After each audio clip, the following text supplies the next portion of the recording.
Hello दोस्तों, इस session में जो है रीट मेंस 2026 के बारे में कुछ परिचर्चा अपन करने वाले हैं, जिसमें महत्वपूर्ण पॉइंट्स रहेंगे कि परिणाम में जो है क्या देरी होगी, क्या रिजल्ट जो है वो आपका लेट से आएगा क्या। दूसरा जो है आपका जो लेवल 1 का कट ऑफ है उसमें खेल होने वाला है अब। ठीक है, हालांकि ये लेवल 2 में भी होगा। ठीक है, लेकिन लेवल 2 में कम है, वो समझाऊंगा अभी मैं कैसे। और 80 वाले जो हैं उनका सिलेक्शन होगा, लेकिन 85 वाले सिलेक्शन से बाहर हो जाएंगे। पूरी बातें समझेंगे तब जाकर के आपको पूरी कहानी समझ में आएगी। देखिए, सबसे पहले तो परिणाम में देरी। भाई आलोक राज जी का आपने स्टेटमेंट सुन ही लिया होगा, आप सोशल मीडिया पे एक्टिव रहते हो। तो साफ साफ ये मेंशन है कि भाई 8 से 9 हजार जब आपत्तियां आई है, 8 से 9 हजार जो है ऑब्जेक्शन आए हैं ना, तो सीधी सी बात है समय तो लगना ही है। फिर भी जो टेंटेटिव जो आपका रिजल्ट है, अब वो लेवल 2 का, मैं आपको सबसे पहले लेवल 2 का रिजल्ट आएगा। और वो आ जाएगा आपका, मान लो कि आप अप्रैल का लास्ट वीक मान लो, अप्रैल का लास्ट वीक में आना शुरू हो जाएगा, नहीं तो फिर मई का फर्स्ट वीक तक भी ये जा सकता है। लेकिन जो लेवल 1 का रिजल्ट है ना, अब आप लेवल 1 का भी पूरा मैं कहानी आपको समझाता हूँ। लेकिन ये लेवल 1 का जो रिजल्ट है वो आपका आएगा मई में। ठीक है, मई में भी हो सकता है ये 15-20 मई तक पहुंच जाए। क्यों, अब समझो पूरी बातें जो मैं आपको समझाने चाह रहा हूँ, ये सारा मुद्दा एक नए पेज पे समझाता हूँ। पहले पूरी कहानी आपको बताता हूँ, फिर कट ऑफ का भी आइडिया मैं आपको यहाँ से देने वाला हूँ। देखिए, रीड लेवल फर्स्ट। ठीक है, बात सुनिए। सबसे पहले तो दोस्तों यहाँ पर जो है, आपने आरटीआई के माध्यम से आपने देखा होगा 108 पर्सन हैं जिन पर जो है ऑब्जेक्शंस लगे हैं। अब आप सोचिए 108 पर्सन 150 में से 150 में से 108 पर्सनों पे तो ऑब्जेक्शन ही लग गया। अब यहाँ पर होगा क्या, मान लीजिए दो कैंडिडेट है। ए विद्यार्थी है जिसके कि 80 नंबर आए हैं, ठीक है, और बी विद्यार्थी है इसके 85 नंबर है। लेकिन अब आपको पता है क्वेश्चंस पे ऑब्जेक्शन लगा है। अब मान लो कि 7 प्रश्नों के उत्तर भी जो है इधर उधर होते हैं, और मान लो ये 7 में से इसके 6 सही थे, तो इसका स्कोर तो 86 हो गया।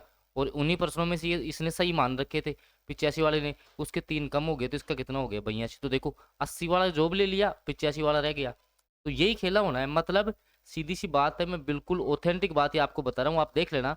लेवल 1 में जो है ना, सबसे बड़ा तुम्हारा अब किस्मत का फैक्टर काम करेगा। लक जिसका होगा ना, लक, जो बॉर्डर लाइन पर हैं, जो बॉर्डर लाइन पे मान लो कि अभी मैं बता दूं कि मेरे 100% सही हो रहे हैं। ठीक है, मैं अब मैं तो मान लो कि जो आपकी प्रारंभिक आंसर की आई है उसके हिसाब से मान रहा हूँ, और 7-8% भी मान लो इधर उधर हो गए, तो लो 100 वाला कहाँ पहुंच गया, 90 पे आ गया। जिसके 90 है, 90 वाला कहाँ आ गया, 80 पे आ गया। कोई मान लो 80 वाला था, उसके 2-3 सही निकल गए, कहाँ पहुंच गया, 85 पे पहुंच गया। तो ये खेला होगा। ठीक है, इतने पर्सनों पे ऑब्जेक्शन लगा है ना, भाई कुछ सोच समझ के लगाया होगा, ऑब्जेक्शन लगाया होगा। तो ऐसा नहीं कह रहा हूँ कि मैं इतने पर्सनों के आंसर चेंज हो गए कि यही होंगे। हाँ, कुछ क्वेश्चंस हैं जिनके बिल्कुल आपके चेंज होंगे। जैसे मैं अगर बताना चाहूँ, जो मैं लेवल फर्स्ट की सारी बातें कर रहा हूँ अभी, भाई जैसे मान लो आपका जो है, अगर मैं बात करूँ जो शिक्षण विधियों में था, ठीक है, जिसमें कि आपके संवाद विधि आंसर माना था। अब वो पर्सन है कि उसका सीधी सी बात है चेंज होगा आंसर। कुछ है जैसे मान लो कि आपकी जो आपका मतलब कि मैथ्स में एलसीएम एचसीएफ की प्रश्नावली से जो स्टेटमेंट का पर्सन था, वो भी चेंज होगा।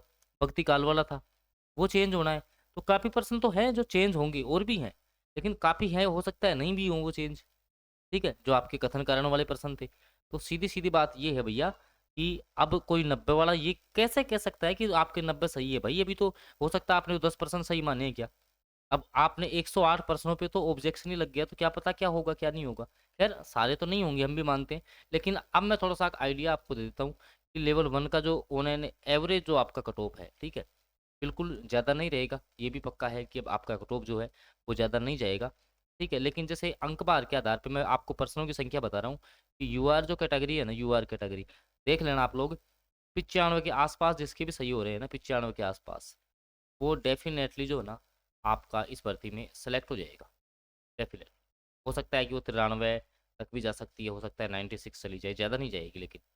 ठीक है, सेम जो आपके ओबीसी वाले बच्चे हैं ना, अगर मान लो आपके 93 के आस-पास परसेंट सही हो रहे हैं ना, 93 के आस-पास, तो मेरे हिसाब से वो सेफ ज़ोन में रहेगा।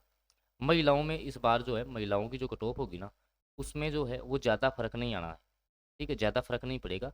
हाँ, लेवल 2 में जो है ना, मैंने आपको पहले भी कहा था कि लेवल 2 में जो है ना, वो सीट कम है, सीट कम है, जिसके कारण से जो है थोड़ा-सा कट ऑफ जो है वो आपका बढ़ेगा। ये डेफ़िनेटली संभव है। हो सकता है कि 100 प्लस कट ऑफ जाए लेवल 2 के सारे सब्जेक्टों में। ठीक है? तो ये थोड़ा-सा एक आइडिया था। हालाँकि अब एक्सपर्ट्स को पेपर सही तरीके से बनाना चाहिए था। भाई इतने पर्सनों पे ऑब्जेक्शंस अगर लग रहा है, तो एक्सपर्ट्स को पेपर तो कम से कम सही बनाना चाहिए था ना। अभी भाई इतने प्रश्नों पे ऑब्जेक्शन आ रहा है, अब क्या आंसर मानते हैं क्या नहीं मानते हैं। फिर मान लो एक आधा क्वेश्चन रहा तो बच्चे फिर कोर्ट में जाएंगे।